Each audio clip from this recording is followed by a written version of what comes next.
With a perfect 11-0 start, the 2025 Cleveland Cavaliers have been the best team to start the new NBA season. In today's episode of In Case You Missed It, we will break down the team and give an honest opinion as to if they are contenders or if the start is all a smokescreen for what the team truly is.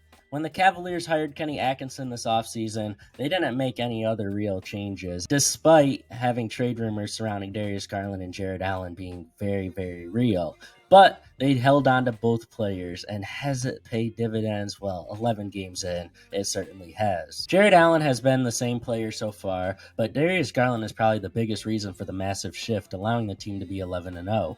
After struggling last season, Darius Garland's production in terms of points and assists are nearly the same, but his efficiency has skyrocketed as he has shot 54% from the field and 48% from 3 in 11 games. An even crazier stat is that he is averaging nearly the same points and assists as he has his entire career, with about 21 points and 7 assists a game, but he is doing this in a career low of minutes per game at 29.5. The production he has brought isn't just quality, but it is all-star level production, and after struggling, he has come back and just dominated. Garland's play isn't the biggest reason for the success, though. It has actually been the agenda of new head coach Kenny Atkinson. Over the past 2 seasons, the Cavs offense has ran through the guards, rightfully so, but it limited the productivity of their bigs, more specifically Evan Mobley. The third overall pick had never been a vocal point of the offense in his young career, but Kenny Atkinson's offense has been emphatic on running through Mobley, especially early in game. Mobley is averaging a career-high 18 points a game to start 2025, and yes, it isn't an odd opening number, but with the Cavs starting games with Mobley being the vocal point of the offense,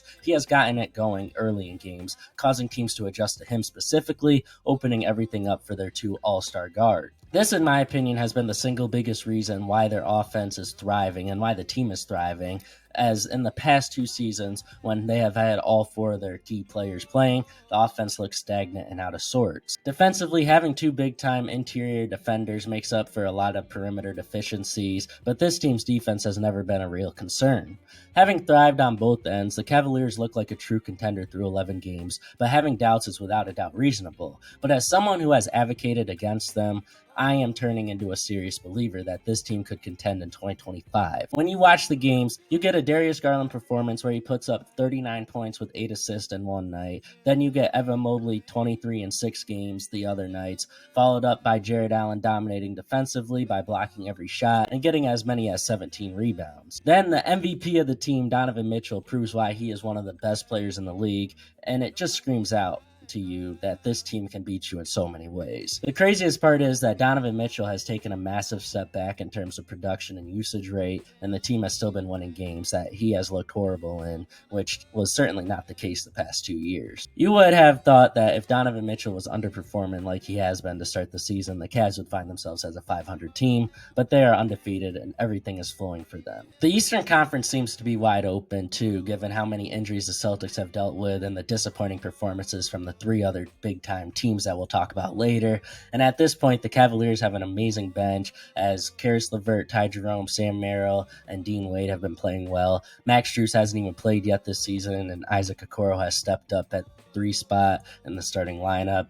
Everything we are seeing with this team seems sustainable in the regular season, and I would expect them to stay at this level for the next 71 games. Obviously not winning at the same rate, but you get what I'm saying. I want to reiterate this point I made though. Donovan Mitchell has been disappointing, and this team is 11-0, and he will not be underperforming all season, and that should scare the Eastern Conference. My concerns for the Cavs are about the playoffs, and I truly believe that they have the right system in place to actually contend now with how their offense is running, and the lights should not be as bright, so I am buying into the narrative that the Cleveland Cavaliers are contenders. Now, they certainly aren't my favorites, but this start is not a fluke. The Nuggets were on the complete opposite end of the spectrum to start the season, but this week they completely turned the narrative around as they went 3-0 and handed the previously undefeated Thunder their very first loss of the season.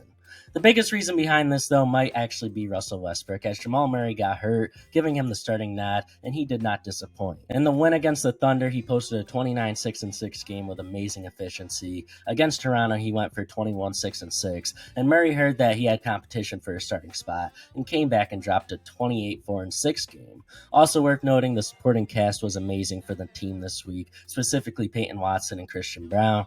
Aaron Gordon was injured too, making this week impressive considering all the things that could have derailed the team. Unfortunately for Lakers fans, they kind of flipped with the Nuggets as the past 2 weeks have been more of a struggle for them as they look very bad on the road in simple terms.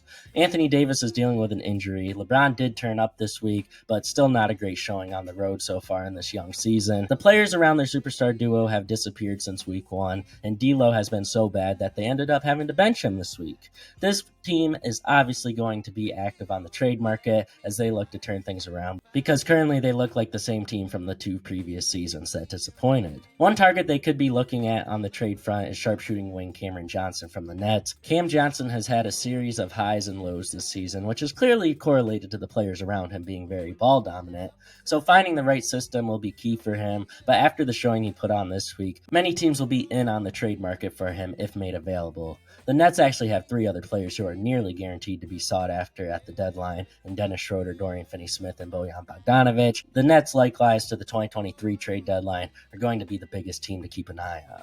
Hopefully the Rockets are somewhat active on the trade market as well, as they really cannot continue to have as many good players as they do, especially with their age. Players like Tari Eason and Amen Thompson, who have proven they are deserving of more playing time, are getting less time on the court simply because they have a logjam of quality players. I mean, no disrespect to Fred VanVleet and Dylan Brooks when I say this, but this is the reason I was so critical of them signing the 2 players, as if neither of them were on the team, this issue would not be happening right now. We have to talk about the 3 disappointing Eastern Conference teams, the 76ers, Bucks, and Knicks.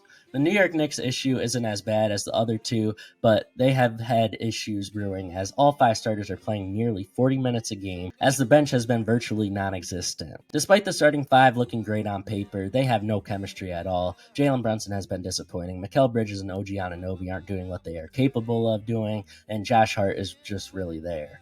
Karl Anthony Towns has been by far their best and most consistent player lately, so shout out to him. But man, the rate this team is going, they will not be any type of threat to Boston, and everyone will be hurt by December if they keep needing to play everyone 40 minutes a game due to the bench being horrible. The 76ers' health is a massive issue as they sit 1-7, and Tyrese Maxey just got hurt and will be out for a while. Paul George just made his debut this week and didn't look great in any of his games, and Joel Embiid is just continuing to be horrible behind the scenes and will stay missing games when he does come back. Then you got the Bucks, who are looking at making roster moves to get better, but no matter what they do, there needs to be a serious look at what the roster makeup is, because they are old and outdated, and I seriously doubt they make the necessary moves they need to in order to fix their glaring issues. All 3 teams were supposed to be the biggest threats to Boston, yet all 3 have less or equal the amount of wins as the Pistons currently. Disappointing. Speaking of the Pistons, though, Cade Cunningham posted a triple-double in his last 3 games played this week, and all 3 games ended with the Pistons winning. Norman Powell has been on a Linsanity run that may not be a Linsanity run at this point, as he continues to shine for the Clippers,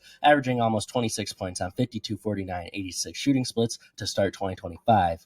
Anthony Edwards is shooting better than Steph Curry right now in a historical comparison. In better terms, to start Anthony Edwards' season, he is shooting the 3 near the same rate that Steph Curry shot in his best 3-point shooting seasons. If this is maintained, Anthony Edwards will have no scoring weakness, as we already know the threat he is when it comes to getting downhill. Scary sight for the league. The last player we need to talk about is Tyler Hero, who has easily been the Heat's best player, as Bam and Jimmy have not been great. Jimmy actually got hurt this week, but Hero has averaged 23, 5, and 5 on 50 and 49 shooting splits from the floor and 3, respectively. To start our Week 3 awards, we have the Player of the Week going to Kevin Durant. KD absolutely killed the 76ers in the 4th quarter this week and finished the game with 35, 4, and 6. Then proceeded to kill the Heat with 32, and ended the week with another great performance in the 4th quarter against the Dallas Mavericks. Kevin Durant is by far the clutch player of the season so far, and with the performances we saw this week, he received Player of the Week. He did get hurt and will be out for 2 weeks though, so welcome to my life as a Suns fan, where we sit 8-1, yet we're disappointed because Kevin Durant's going to be out. Jalen Brunson is the disappointing player of the week. Efficiency killed him this week in many eyes, justifying this. The surprise of the week is Norman Powell, as he is still outperforming expectations at a level we never would have guessed. The team of the week is the Denver Nuggets, and the worst team of the week is the 76ers. And before we go, Week 3 power rankings are up. Cavaliers finally moved into the 1 spot. The Suns are sitting there at 4, but they're bound to go down as Kevin Durant misses times. Then if you look at 25 and 26, the Bucks and 76ers, I finally had to cave and put them this low. This is just so hard to look at. But yeah, those two teams are so bad right now, and it makes no sense. But yeah, that's all I got for y'all. This is the Week 3 weekly recap, and those are the power rankings on the screen. I hope y'all enjoyed this weekly recap called In Case You Missed It. That drops every Monday at 3. Last week we discussed the Bucks and if Giannis to the Warriors is possible. That video is on the screen, as well as me going over the biggest disappointments and surprises to start the season, which is the other video, not with the Giannis thumbnail. I hope y'all subscribe to the channel. Y'all stay safe. Have a good one. Bye.